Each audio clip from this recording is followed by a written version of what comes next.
Okay, I think the trickling in has ceased, so we'll go ahead and get started. Thank you everyone again for joining us today. My name is Sam Gillis. I'm the Chief Program Officer here at NRS. I'm joined by my wonderful colleague, Christopher Smith. I'll let him introduce himself in a minute here. But today we're just going to talk generally a little bit about NRS, our programs, services, and resources that we have here today, just so you can get to know us. Christopher, do you want to briefly introduce yourself and then we'll get into it? Yes, I'm Christopher Smith. As has been said, I'm the Director of Marketing and Communications, and I'm really excited to talk to everyone about the things that we're doing in that arena specifically. Okay, so thank you all again for dropping your name and your information where you're located in the chat. We're also going to do just a quick little poll here to start to determine who has heard of NRS before, who's worked with us or used any of our services. So I'm going to launch that now. If you could fill that out, please. Will give us an idea of kind of how deep to go into some areas.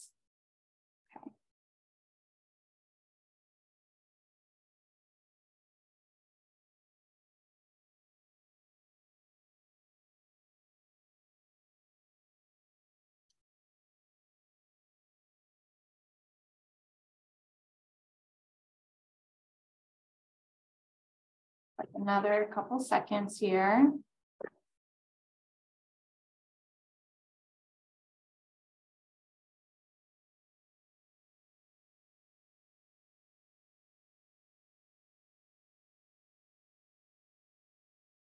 Okay, I think things have stopped, so I'm going to end the poll now. It's about like 59% have heard of us before or used our services. I do also want to acknowledge we have a couple of NRS staff joining this calls too. So welcome to everyone. You might see their names in the chat. But with that, that may also be skewing our results here. So it looks like we have some newbies. So we've got a bunch to share with you all. So we'll move right into it. Okay, so NRS is a nonprofit organization. We really work with the aim of ensuring that youth that are experiencing any form of crisis, that are considering running away or that have run away or are experiencing homelessness are safe and off the streets. In order to do that, we provide a range of resources, educational tools, prevention materials, training opportunities, really focused on that prevention piece and on the early intervention piece for young people themselves and for families or supporting adults to really work with those young people and prevent or mitigate those experiences.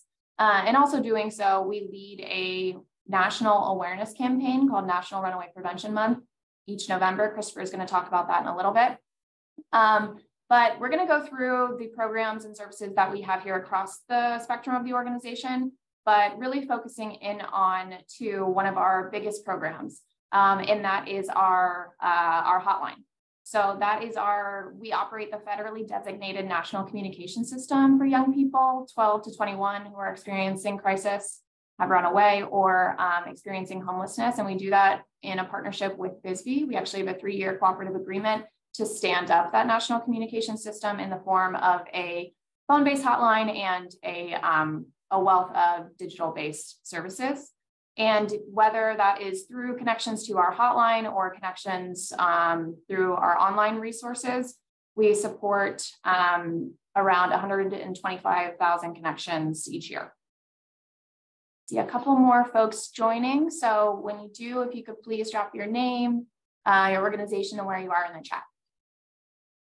Okay, so we've broken this slide down into our services that you can access through calling our hotline or through reaching out through our website. So on the website, we have access to a lot of our prevention and educational materials. And in addition to that, some of our engagement materials that Christopher will be talking about a little bit more, and some of our awareness campaign or awareness-oriented materials. So there you can find our NRS blog, our Let's Talk podcast, and then all of this information that's like free downloadable bookmarks, outreach cards, things of that nature about what we can do to assist and how to reach out to us. Our hotline is really broken up into our calls, right? And then our digital services. So you can reach out to NRS through 4 means currently, to 1-800-RUNAWAY. So that is through our calls, our live chat, our forum online, and then this year we'll also be launching a live texting service. And really, if you're reaching out to the 1-800-RUNAWAY through any of those mediums, what we're there to do is to provide confidential, trauma-informed, and solutions-focused crisis intervention for really whatever a young person might be experiencing. That could be having issues at school, struggling with some dynamics within the family setting. There could be cyberbullying happening online. They might be experiencing abuse or neglect or general mental health struggles. It really is a full spectrum that we're here to support. And doing so when you call, we're toll free, and all of the other mediums of outreach are also free of charge as well. We provide in addition to just being a listening ear and a supportive set of humans to reach out to, we provide information and referrals about next steps or things that we can do. Christopher, can you jump back just a little bit? I'll get into more of the info and referrals in a bit here. But then we also have a message service that we'll get into, conference calls, and a family reunification and transportation program that we're very proud of, and that fills a big gap in the RHY service spectrum. Okay, next one, please.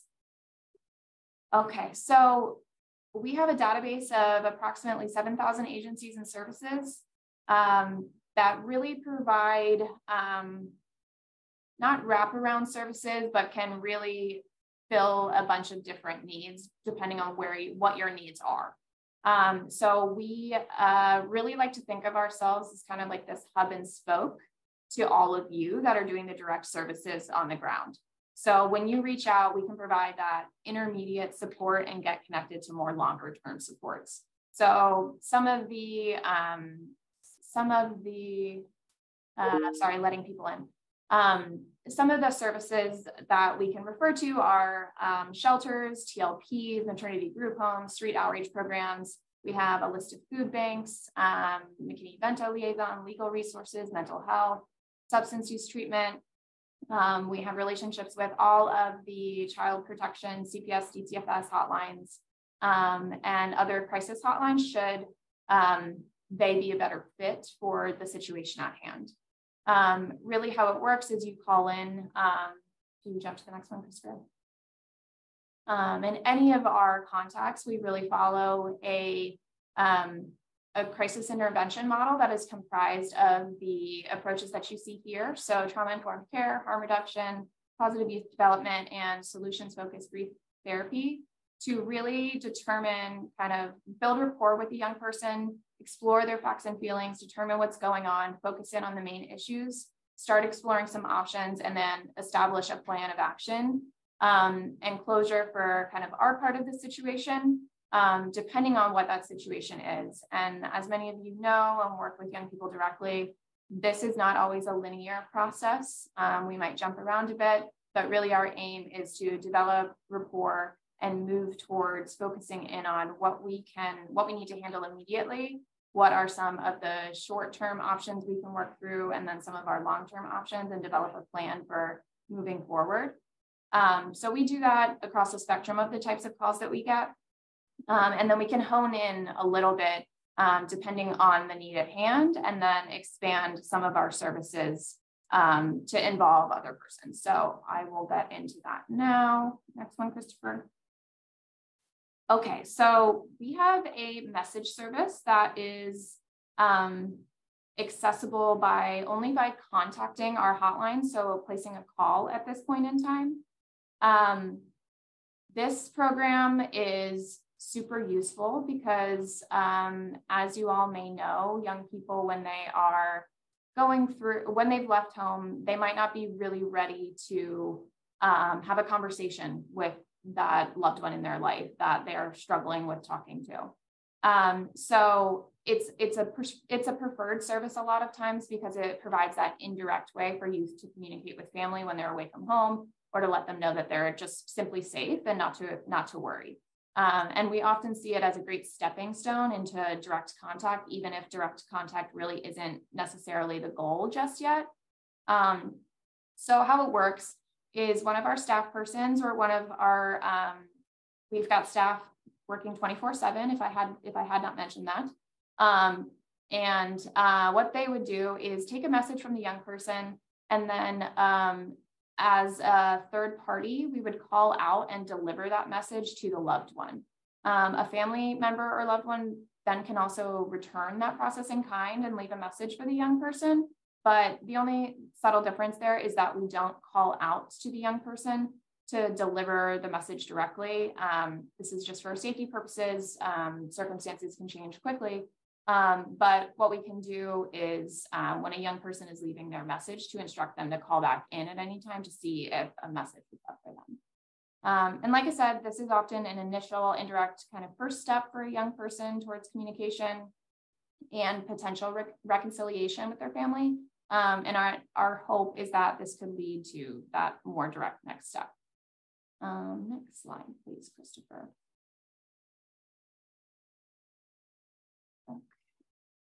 Conference calls. So a conference call with NRS could be one of those more direct forms of communication. We do this through, it's same thing, a phone call, and it's between a youth and their parent or legal guardian. And it's where our staff are really trained to serve as a mediator or to advocate for the young person. We often find that youth might have difficulty expressing themselves fully or articulating their needs and concerns. So this really helps ensure that, one, that they can do that, and two, that they can do that safely and productively. And the aim of this service is really for both sides, both parties in that conversation, to have an opportunity to express themselves and to be heard, and then really to make some concrete steps towards finding a resolution. This may not happen in one call. This might just be one step of many. But ideally, the hope is that these conversations lead to a young person returning home, if that's a safe and appropriate thing to do, or coming to a solution that is more appropriate. Next slide, please. Okay, so on this slide is a program we're very proud and fortunate to be able to deliver in partnership with Greyhound Lines. So it's really incredible. And it works to fill one of the largest service gaps in the field, so transportation. The program was established in 1999, and through direct collaboration with Greyhound on every single ticket issued, the goal is to really reunite young people that have run away or experiencing homelessness with their family or legal guardian, or to get them to a safe alternative living arrangement through that free bus ticket. So youth aged 12 to 21 are eligible to use the program, and guardian tickets are also available to support a young person aged 12 to 17, so to have someone ride with them. Tickets are also available. Those kind of companion tickets are available for young people that are parenting. So if they have their little ones with them, we can also provide a ticket, and that comes with like 2 free bags too. So travel can be within the state, across state lines, or just across the whole country. There's some different criteria for youth depending on their age exactly of where they can go, or if somebody needs to be with them on for however long the trip is. There's just some subtle nuances there. But all of it is based around safety and has to do with time of the day or like length of the ride. But we work all of those elements out and vet the situation and the trip on the front end, so that we can safety plan and get the young person to where they need to be safely. Usually when a young person reaches out, we'll contact Greyhound. We work with them directly to get the tickets booked, and we can get a young person set up with a ticket within 24 hours. There's always exceptions, but like I said, usually by and large, that is the case. In 2022, so last year, a total of 234 young people used the program, and then we issued 9 guardian tickets as well to support those trips. And since the program's inception, roughly 18,000 young people have used the program. So if you include the parents and guardians and the companions on those rides, that is even higher. You can find a lot more out about this program by going to our website. Okay, we're going to switch gears here a little bit and talk about some of our data. So as the National Communication System, we are very fortunate in that we have a very robust data set that we can use to inform trends, emerging needs, priorities that then can inform our programs, and then also provide insight and guidance and recommendations to the broader RHY field. So Christopher, can you jump to the next one? It's a really useful prevention tool. So over the last three years, and we're going into our 4th year, we've been really fortunate to partner with Chapin Hall at the University of Chicago to analyze our robust data set. So all of our data is self-reported, and like our approach, we really let the young person, we build a relationship, let them guide what they share and what they want to talk about. So in kind, the data is voluntarily shared. So based on what we do have, we can really start to put together an overview of the nation of why young people, who's reaching out, what they're reaching out about, what do they need, what are their barriers to what they need, et cetera. And so we can analyze that on a national level, and we're going to go through some of those national trends today. But we also have the ability to zero in on a state, a region, a local area, even down to zip code sometimes, if we have enough data in that area to not break confidentiality. So we will start going through some of that info here. Like I mentioned, we are working on the data report with Chapin Hall for this year. So our 2022 data report will come out in like late summer, early fall by the end of fiscal year 2023. And it will cover a lot of what I'm sharing here today, plus some other insights, I'm sure. So the total number of crisis contacts that reached out to us in 2022 is around 30,000. This includes information about young people reaching out on behalf of themselves, young people reaching out on behalf of another young person, and then adults reaching out on behalf of a young person, and then adults reaching out about themselves. So because the National Communication System is funded to support young people directly, age 12 to 21, most of what we're going to be talking about is young people reaching out on behalf of themselves or other young people. So this will include 21 or 22 and under. So of that group, young people reaching out about young people, we're seeing most young people are reaching out through digital means. So 59% of those forms of outreach came through live chats, and 33% were made through phone calls. It's not super surprising. We're seeing this trend continue. It's been the last couple of years. It's going to keep going that way. And we anticipate once our texting services launch that we'll also see an increase. We'll see texting come up to one of our top forms of communication. We haven't seen calls necessarily go down as quickly as chats are going up, but we're starting to see them kind of taper off to a lesser degree.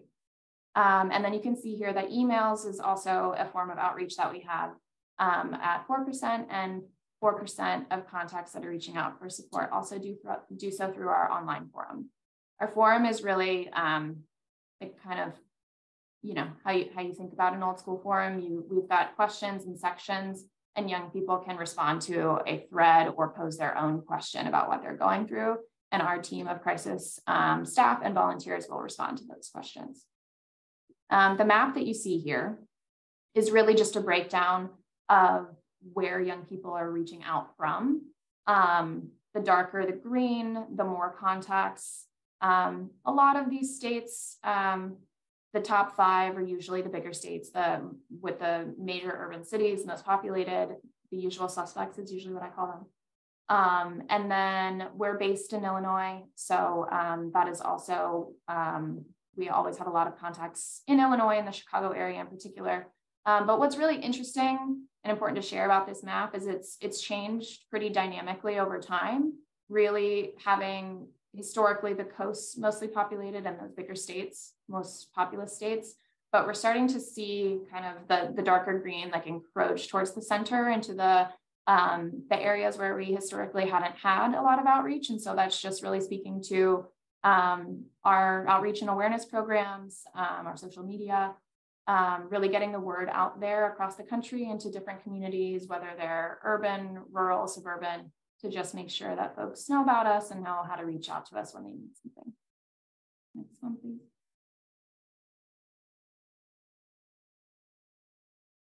Can you jump to the next one, Christopher? Yeah, I seem to be frozen. There we go. Oh, okay, cool. Okay, so now I'm going to go over some of our demographic data. So this is our age data that you see here. Our categories range from under 12, since, you know, the big bucket of what we are funded to serve is 12 to 21. Our data is kind of organized in kind. So we have under 12 to 22 plus. And, you know, year after year, it's not super surprising that the largest bucket of contacts that reach out to us are in that 15 to 17 age group for support, followed then by that like 21 plus area. What is really interesting that we've seen in the last couple of years, especially during the pandemic, is an increase in young people under the age of 15 reaching out, particularly that youngest group there. So it's really interesting that during the pandemic, 12 to 14 actually jumped up the most. There was a substantial increase, and there was an increase in under 12 as well. But when you're comparing pre-pandemic to 2022, so I guess we could call it post kind of, once things started opening up a bit, we actually saw that under 12, 2019 to 22 had more of the increase. So a couple of interesting things to watch that trajectory. This could mean a couple of things. It could mean that the word is out there, right? We're getting information to young people earlier about our services and that they're reaching out. It could mean that the need is increasing. Either way, whatever the case may be, it is something to pay attention to, because that, you know, needing the programs earlier could mean that there is a longer list of programs that you might need, or it's also showcasing our opportunity for prevention and to get ahead of some more robust needs or more involved issues happening. Can we jump to the next one, Christopher? Okay, and again, this data is voluntary, so all of the figures that you see here are based on what folks have shared. So 60% of young people that reach out to us identify as female, 21% identify as male, 9% we didn't have that information. It could be for a variety of reasons. And then 5% identify as transgender and 5% identify as gender nonconforming. Over the past several years since we've been working with Chapin Hall, so since 2019, we've seen an increase actually in young people that identify as transgender or gender nonconforming reaching out to us for support. And Christopher will get into his amazing work that he does around our social media and our engagement, but we've been investing a lot in the types of messaging that we're using, making some of our services more inviting or feeling safer to different communities or different individuals. And so this could potentially be a result of those efforts. And so it's something that we're watching. Next slide, please. Okay. As for race and ethnicity, the largest group percentage-wise that of young people that reach out to us identify as white or Caucasian, followed then by an unknown category. We don't often need to get that information. It's usually this is proactively shared because it's not really necessary for services to gather it. So those are the two largest groups. Then that's followed by young people that identify as Black or African American, followed by Hispanic or Latinx, and followed by the others that you see here. One thing that is very important to note is over the last 2 years, actually, in 2021 and 2022, we saw a shift in the majority, right? So historically, prior to 2021, we saw the majority, so over 50% of contacts reaching out to us, identifying as white or Caucasian. And when you look at those figures now, the sum of the rest of the races and ethnicities equal more than that bucket. So we are diversifying who's reaching out to us is becoming more diverse. And like my comment earlier, based on our engagement, that could be a result of how we are messaging ourselves, the awareness that we're spreading. But whatever the case may be, we are seeing those numbers shift. Next one, please, Christopher. Okay. This slide reflects the status of young people that reach out to us for support. And these two figures are actually separate. So status doesn't necessarily mean where they are. The one on the left is referring to where they physically are. So 42% of young people were still at home when they reached out to us. Over the last 4 years, again, that number has changed. So prior to the pandemic, that number was in, I think, maybe like the 50th percentile or so. 42% is actually the lowest we've seen it in quite some time. During the pandemic, that number was in like the 60th percentiles. So it's gone down about like 20% over the last 2 years. And that makes sense. Folks were at home. They were made to be at home. So we anticipate that this could either like level out or drop down a little bit. Youth status at the time of contact is more so related to their housing situation. So youth in crisis means they are reaching out for support with some form of crisis, and it's not necessarily related to their housing situation. So it could be issues with its school.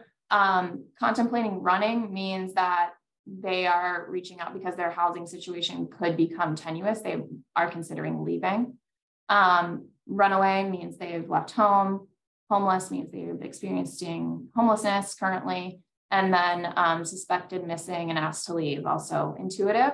But we usually see that youth in crisis is this biggest bucket, followed by contemplating running. So while these numbers aren't like an apples to apples comparison of being at home or their status, they're often always, we do see generally like a large bucket of that falls into kind of this prevention area and really showcases the need of building out plans with young people and trying to divert or prevent these episodes of running away or experiencing homelessness. Okay, next slide, please. Okay, we're going to do another poll. So young people, as I mentioned before, reach out to us for a whole host of different things, and we can help with all of them. But we're going to talk about some trends that we've seen over the last couple of years and in 2022. So curious, as of 2022, what you all think is the most common reason for young people reaching out to NRS for support. So I'm going to launch that now. I can figure that out. Okay, here we go.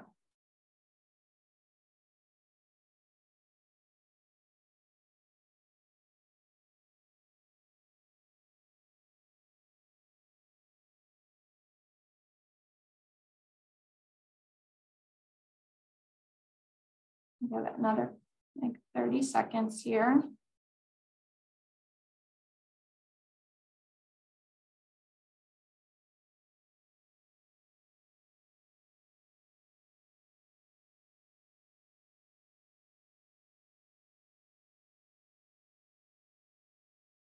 Okay. Okay. I'm going to end it now.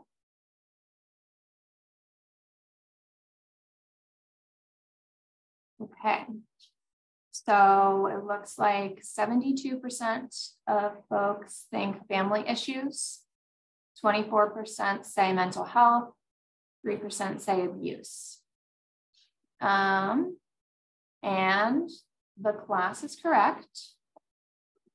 Family issues is year after year our number one reason for young people reaching out. What's interesting over the past 4 years is we've seen the level of percentages change. These reasons often stay kind of in a similar vein, but the percentages are changing. So in 2019, family dynamics was the number one reason, but it was around like 57% of young people reaching out about this. During the pandemic, that spiked to the high 80s, like 85%.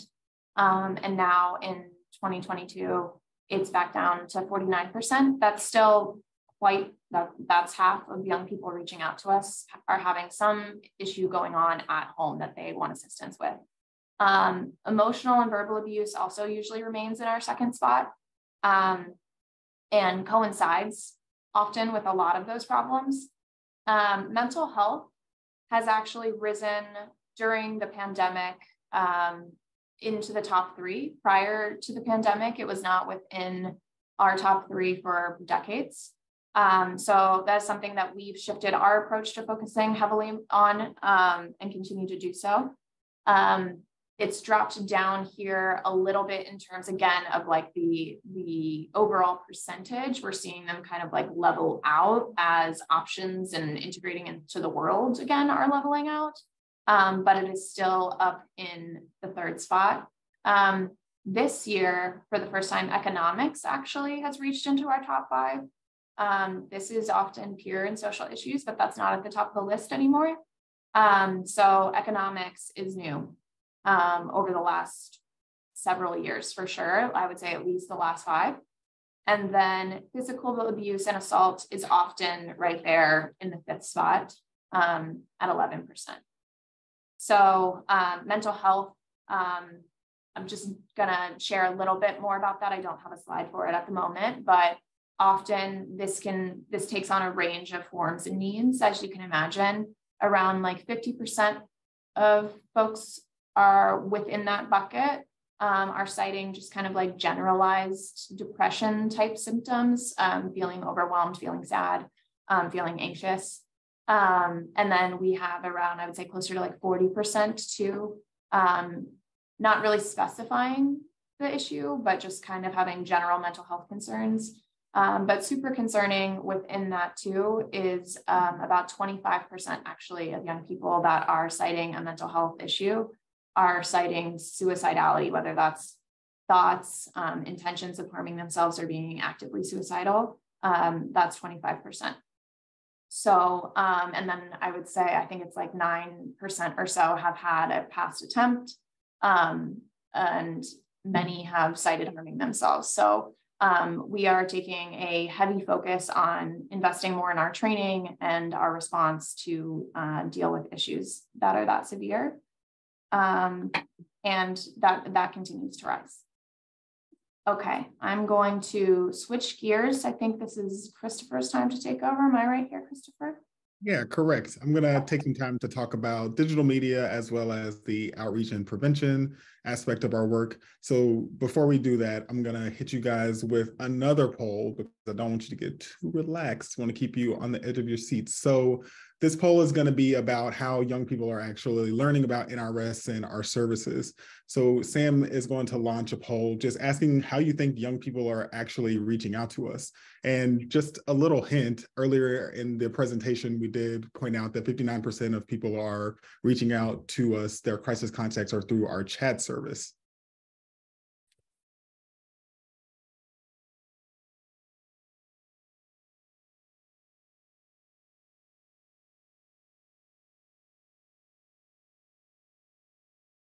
So it could be their friends or at school, other RHY organizations, like some of you guys here, through the internet or through advertisements. That could be real world advertisements or digital advertisements.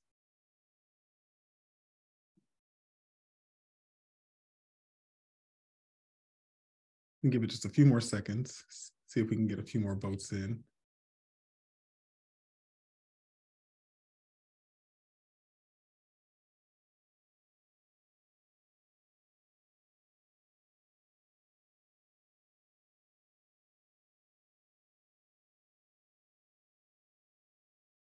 Okay. So once again, the class is correct. For the most part, an overwhelming majority of the people who reach out to us or are learning about us learned about us through the internet. So that's a wide bucket of things. So it can be either like our actual website, a Google search for any particular term, like, oh, I'm thinking of running away, or what is the illegal emancipation age in my state? It could be through our social media and things like that. There's a lot of word of mouth through social media.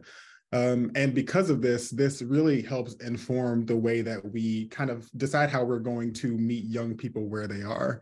One of those tools is, of course, through social media. And this has become a really big part of how we reach out to young people, because as time goes by, as we become more digital people as a society, we, of course, see a huge uptick in the number of people who are reaching out to us or learning about us through our social media.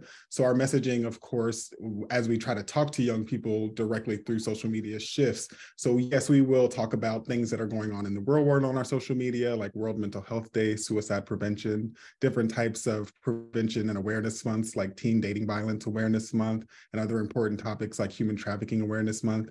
We may be promoting our podcast there because we really want young people and service providers to hear these different conversations about what's going on in the real world and the experiences and intersections that young people are facing when it comes to running away or youth homelessness or being in a crisis.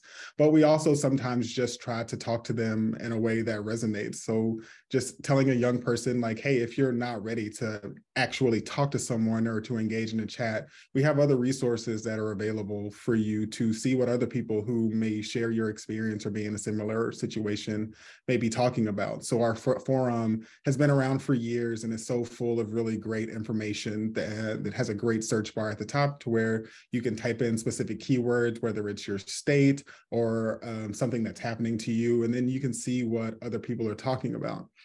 When we look at the trends of our social media, we see a huge amount of people who are actually receiving our content. So when we talk about social media impressions, these are the number of people who are actually having some of our content shown on their device, whether it's their phone or on their web browser or whatever. So if you look at, you see at the very top on our social media impressions is TikTok, which is a big deal because one thing that I always go back to is when interviewing one of our volunteers of the month, they talked about how a young person didn't even realize that their situation could be considered abuse until they heard someone talking about it on TikTok.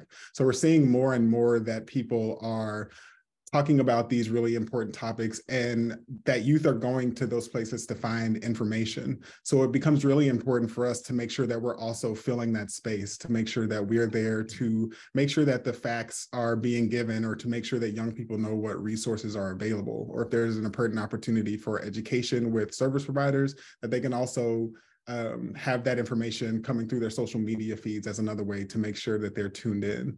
You'll also see a huge amount of impressions coming from Twitter and Facebook and Instagram, because those are really, aside from TikTok, the most popular long-standing social media devices. Even with all of the wild changes happening on Twitter, we still see that there's a large amount of people, especially service providers, engaging with us in that way and having conversations with us.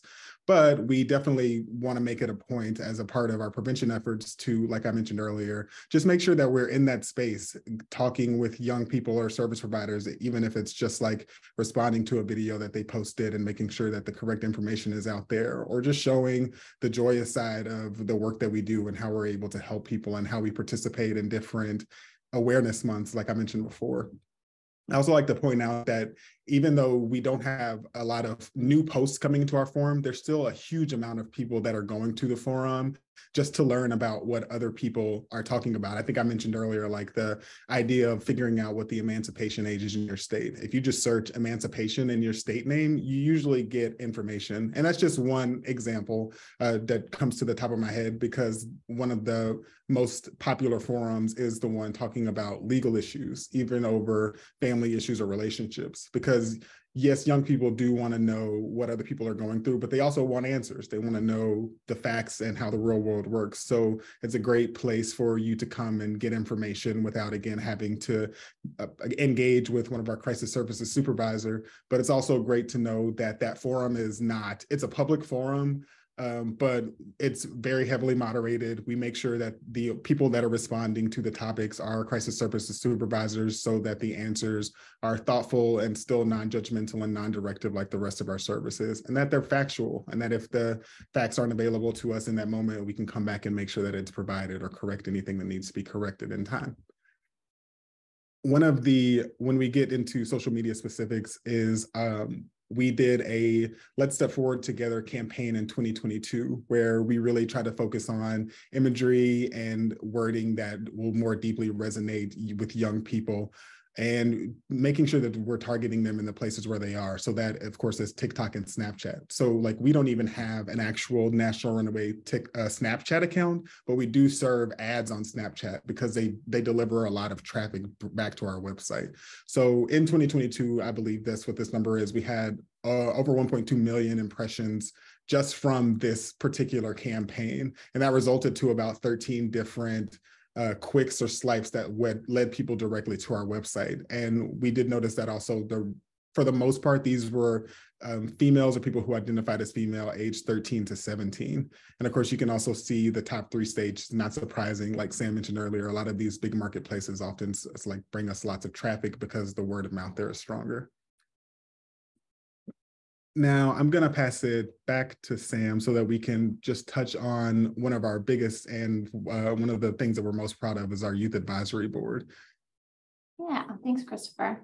So like Christopher was talking about with social media, we are going to where the young people are to make sure that we can meet them where we're at. In order to do that, we also very much believe strongly that we need to be working with young people to cultivate, inform all of our programs and all of our services to make sure that our priorities are the same as those of young people, or where they're not, start to shift them, right? So can you jump to the next slide, Christopher? Yes. I also want to acknowledge that the 2 people on the far left look like us. That's totally us. Yes, they do. They do. They do. Okay. I didn't notice that until just now.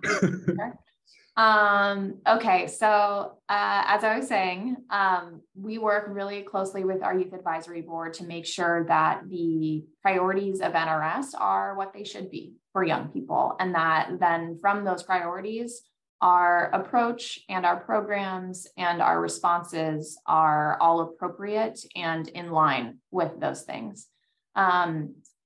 And in addition to that, that feeds back into our engagement and our communication strategies. We might have the same priorities, but are we talking about them the right way? Are we doing that in a way that young people can relate to? Are we coming at this from a very different approach that won't resonate at all? So not only do we have the same priorities, but are we evoking that, and are we doing that in the way that young people will respond to or resonate with? In addition to that, we also believe strongly that this board is reciprocal. So we want, not only do we want to be learning from and having our Youth Advisory Board informing what we do, we want to be lifting them up and giving them opportunities to expand their professional portfolio and to gain some new skills. So that on that end, we work a lot with them on public speaking engagements, training, resume building, et cetera, to really ensure that they are becoming the young leaders that we know that they can be. So for example, we always participate in the RITAC national training. Last year, or in November, I was very fortunate to give a presentation and be co-host that with one of the members of our Youth Advisory Board, Maya Sostrin. They talked about the Youth Advisory Board and all of the different opportunities that they've been a part of related to the Youth Advisory Board, including being a part of a national listening session related to the executive order around LGBTQ youth, and then participating in a youth prevention roundtable that NRS hosted. There's a variety of requirements that come with joining the board, but some of the day-to-day stuff that the young people do is review some of our materials that we're putting out. They also, like I mentioned, joining presentations with us that are external And then there's monthly meetings where our youth advisory board will be either meeting with we have a youth engagement coordinator, and then other members of the staff will join those meetings. Tonight, actually, they have a meeting with Associate Commissioner Kimberly Waller to talk about FISB priorities and what FISB is doing and what they would like to see more of. So can you jump to the next slide, Christopher? Some qualifications to be part of our youth advisory board. You have to be 16 to 23 years old at the time of applying to join us, have lived experience with either leaving home or being asked to leave home, experiencing homelessness or housing instability, and be available to commit to kind of those meetings or those quarterly trainings or events that I talked about, all of those different opportunities.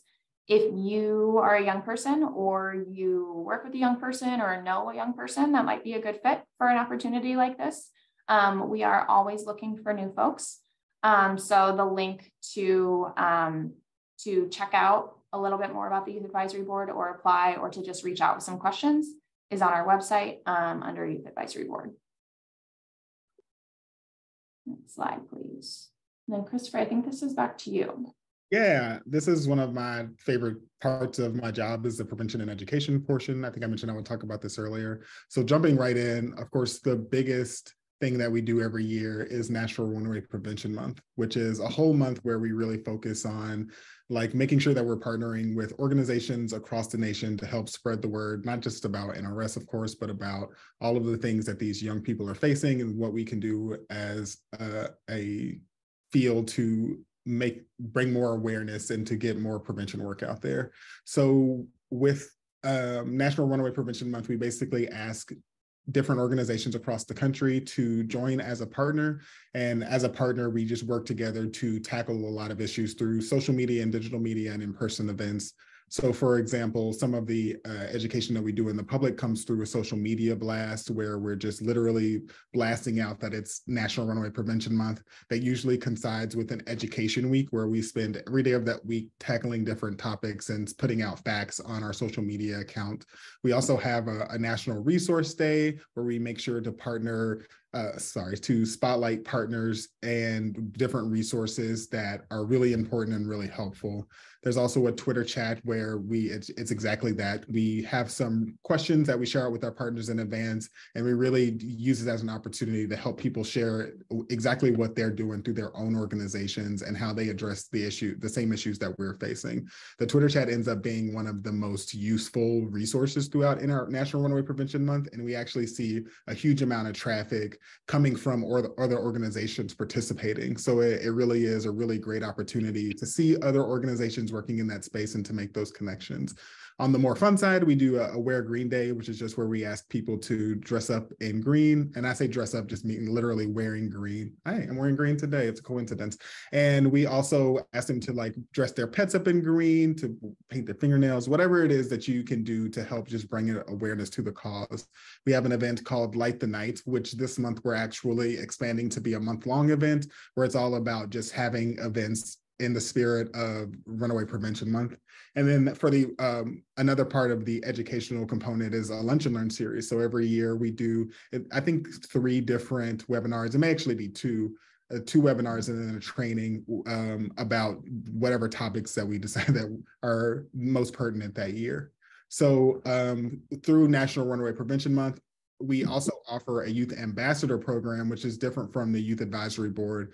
The Youth Ambassador program is really focused on young people actually going out and doing some of the same outreach and prevention work that we're doing. And last year, we honored a young person for the first time for the work that they were doing out in their community, which was like going out and sharing our flyers and using our like street outreach cards to help spread information about the National Runaway Safeline. They were also hosting events and using their school psychology club to talk about different important mental health tools that are available either through our services or through their own school.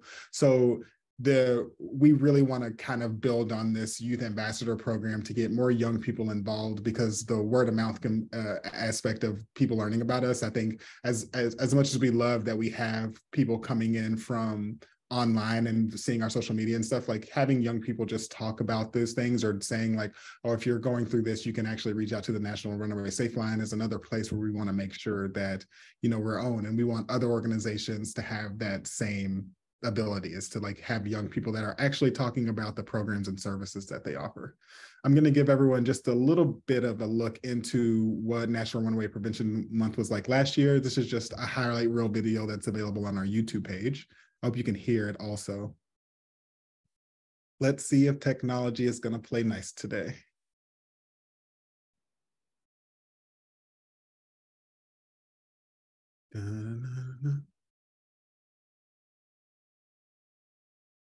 Try one more time.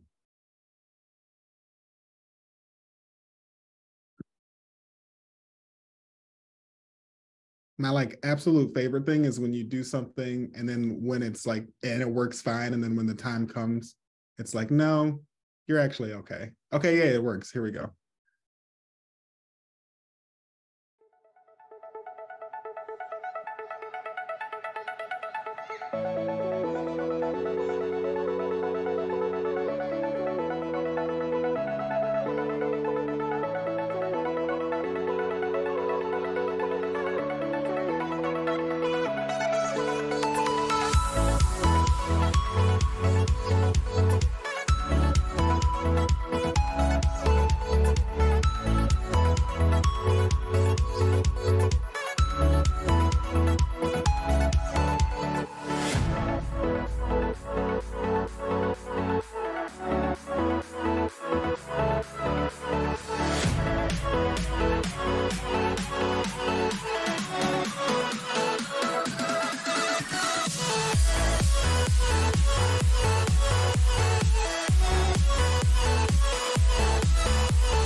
Excellent. And that concludes the rave portion of this meeting.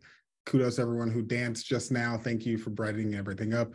Also, if you saw yourself in that, like, thank you for participating as a partner. I really hope that everyone on this call will be a part of National Runaway Prevention Month in a capacity that allows you to be in the video next year. We, of course, are always wanting to grow in those ways, and to spotlight different partners across the nation who are really putting in the work, because National Runaway Prevention Month happens because of all of the great work that you all are doing and the ways that you're uplifting young people in your own communities. So again, actually, I'm going to try to get like an early registration to become a partner out sometime either this week or next week, in hopes that we can get some people joined on in advance and to get some things underway early. I mean, it's not even April yet, but it feels like November is just a few weeks away. So getting started on National Runaway Prevention Month as early as possible. Another big new thing that we're doing is the Let's Talk podcast. It started in 2022, I believe. Towards the beginning of the year. We're now 4 seasons into the Let's Talk podcast. Through the Let's Talk podcast, for the most part, I am talking with different youth serving and youth facing organizations across the country and talking about the different intersections that they're seeing when talking up to young people, and the different programs that they offer, the successes that they're seeing, and sometimes even the things that are happening within their organization that aren't as successful. We also talk to young people. One of the people it actually interviewed last year, that's young person, was Max Neary, who was the person who we recognized for their work during National Runaway Prevention Month last year. So we have this great conversation with this kid about his perspective. And I call him a kid. He's, I think, fully like 17 or 18 years old. So this young person who is fully doing the work in their community and talking about what that looks like and what they're seeing and how much of a difference it makes to not only them, but to their community and the people that they're working alongside, like the people in their school. So I highly recommend listening to this, not just because it's my fantastic voice and insight, but also because it's really educational. I learned something new every single time that I have a discussion with these really great organizations, and it actually ends up bleeding into a lot of the work that we do here, making sure that we're up to date and know what's going on around the country. So the podcast, I'll make sure to drop a link into the chat for that also, but you can also find it on your favorite podcasting platforms like Spotify. And I think there's like 11 other different services that you can find it on. If there's somewhere where you listen to podcasts and you cannot find it, send me an email. I will get it there. It's no big deal, I promise. And I am going to actually turn it back to Sam for the final transition back as we talk about the Let's Talk Runaway Prevention curriculum. Yeah, I just want to highlight a couple more of our prevention resources here. So thanks again, Christopher, for that. Our Let's Talk Prevention or Runaway Prevention curriculum is, some of you may or may have not used it. It is a 14 module curriculum that is intended for young people aged 12 to 20 to preventing runaway episodes. And to really do that by building life skills and to educate them about alternatives to running away. So a lot of that is encouraging them to work with trusted adults that they know, or just generally building up the skills that allow them to kind of like slow down their processing and start thinking about alternatives. And then to open their eyes to, should they find themselves in those situations, some resources that they can tap into. These modules are available to use as like a full curriculum. So you can use that from module 1 and through module 14, or you can use it topic dependent, like kind of ad hoc. So take it, one is on kind of the realities of running away. We have others that are on LGBTQ youth. There's one on managing your anger. So you can kind of pick and choose and use them depending on what you need. They're available in English and in Spanish, and you can use them really wherever that young people are. So you don't necessarily have to have experience yourself in working on those topics. There's a curriculum that really walks you through what to say, resources, should you want to supplement kind of what you want to say, and activities. But it's all packaged as kind of like a grab and go, and you can download it directly from our website under the prevention section. So there's some updates to that. Christopher, if you want to jump on the next slide.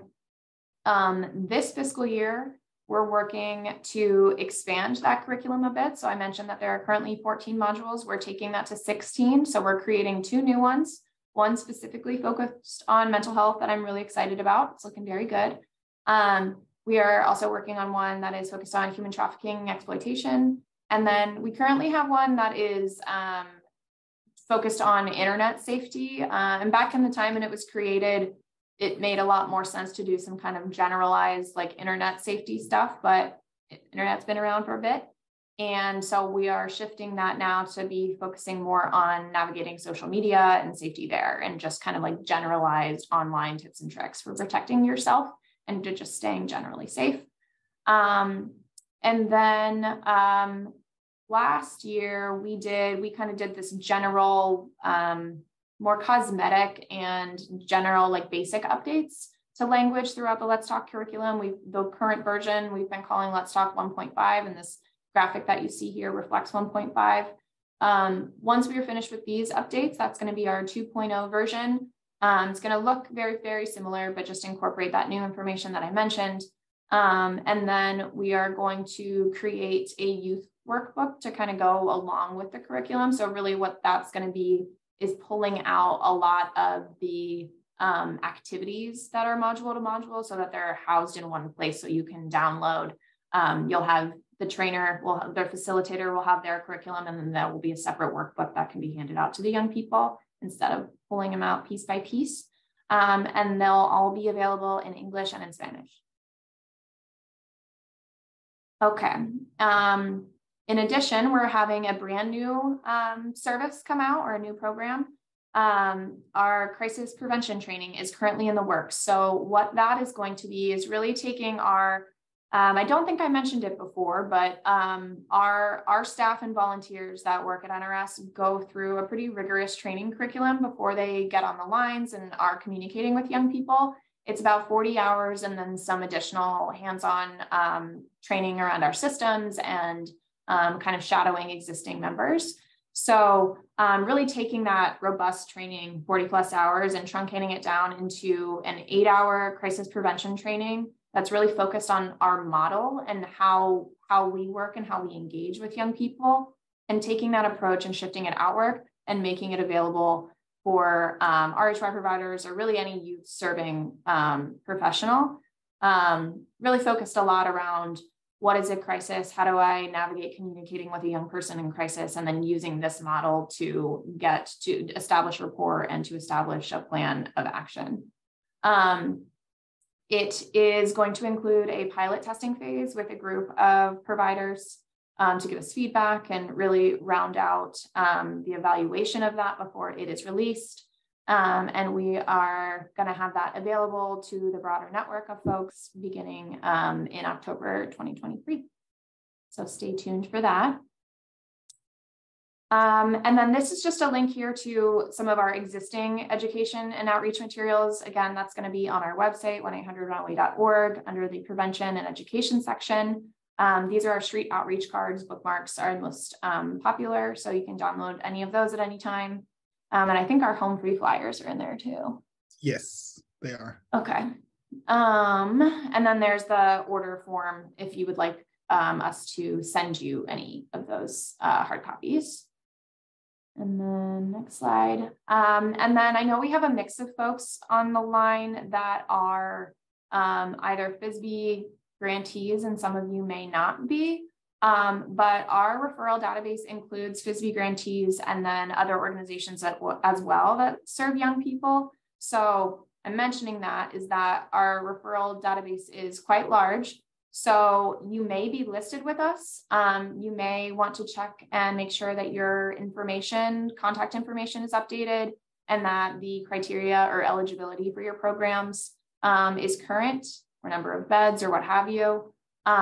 You can do that by reaching out through our service provider section on our website. And if you don't think you're included in our resource database and you want to be, you can go ahead and apply through the same link there, and our resource coordinator will follow up with you to make sure that you are a good fit and get you situated. Okay, I think that comes to the end. This is contact information for Christopher and myself. Should you have any questions, or if you're curious about any data in your area, please email me. I'm sgillis@1800runaway.org. But we have plenty of time for questions. So we're going to leave this slide up here for a little bit. We'll put our contact info in the chat if we want to open it up for some more direct questions about anything we shared here or things we might not have shared here. I'll start with one that was in the chat. Can you remind me, Sam, if we have a firm date set for when we expect the updated Let's Talk RPC 2.0 to be released? It's going to be the end of fiscal 23. So in like right at the turn of the fiscal year, around September, October. Perfect.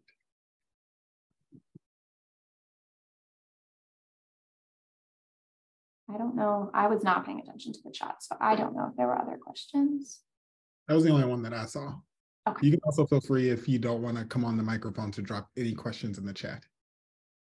And I will put our contact info in the chat.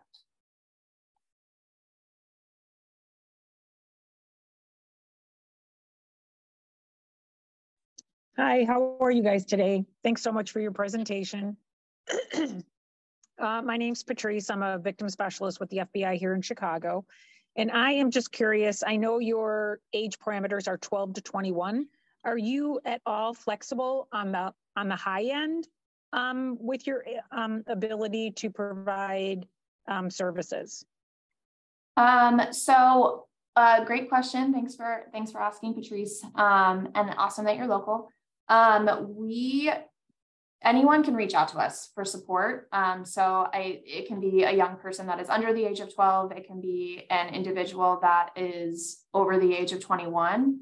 I will say, though, that our resources are targeted for that age group. So we're going to more likely have resources or referrals for young people within those brackets. However, we try to fill out our resource database, with as much information as we get, as we are seeing kind of that young adult age going up to 24, we do have a number of resources dedicated for those young people. Are you inquiring specifically about the Home Free program, like transportation, or just general? Well, yeah, mostly the transportation program. Okay. We encounter some young folks who are maybe 22, 23, 24 that would really be able to use that service and are good candidates for that. So I was just wondering about your flexibility. Yeah, currently that program is meant for young people up to 21, but we have heard that feedback before, and that's something that we continue to look at as we're evaluating our programs to see if there are ways that we can adapt or shift as needed. So currently it's capped at 21, but if there is a young person that is either experiencing homelessness or is away from home trying to get back home, we can do that within those bounds. And then I don't think I mentioned it earlier, but that also applies to trafficking survivors, 12 to 21, if they are looking for a way back home. And so you said you're with the FBI team. So if that's something that you encounter, we can help with that as well. Perfect. Thanks so much. Of course. And then we have resources with other organizations or partnerships with other organizations as well. And you might already as well, but the National Human Trafficking Hotline has some of those resources for transportations for obviously trafficking related on the older side though.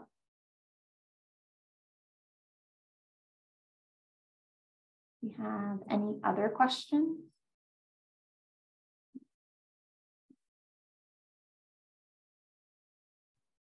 I actually, excuse me, I actually have one. Can you hear me? Okay. Yes. Hi, Stephanie. Hey, so I work for an educational service center. I'm a homeless liaison for McKinney-Vento. And I actually came across you guys when I was putting together resources for my school district. So you guys I had a category in my resource list just for teens. So you were one of the first ones that went on there. In fact, I just updated it. It's going on our website today. Do you have specific collaborative partnerships with, like, at the state or federal education, homeless liaison, state coordinators, things like that, like at conferences? Yeah. I know that you work with, I think, National Network for Youth, but outside of that, I'm just curious. Yeah, no, that's a wonderful question. So we work with National Network for Youth. We have partnerships there with Nietzsche, NACI. We collaborate with those groups. This year, actually, for fiscal year 2023, we actually received some supplemental funding from FSBE to work more closely with the Department of Education around that exact sort of collaboration. So that a lot of that work is still underway, but that's going to involve a lot of some like specific outreach materials meant for schools or kind of webinars where we're focused at talking to school administrators or to teachers about how to utilize our services and our programs.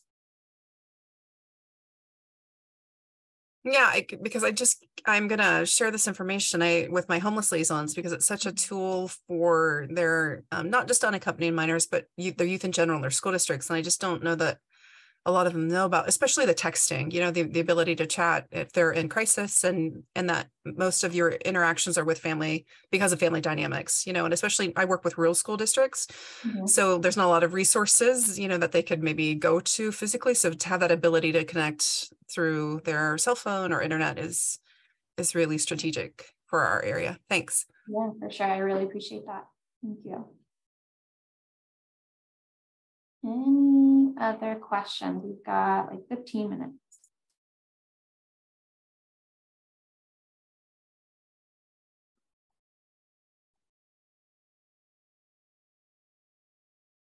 Okay, if we don't have any further questions, we can certainly break a little bit early, but I did drop our emails in the chat. So if you have any questions or more comfortable talking one-on-one, feel free to reach out to Christopher or myself, or we'll get you directed to the correct person here. We really appreciate everybody's time, and thank you all for your partnership. Thank you all so much for joining. Thank you.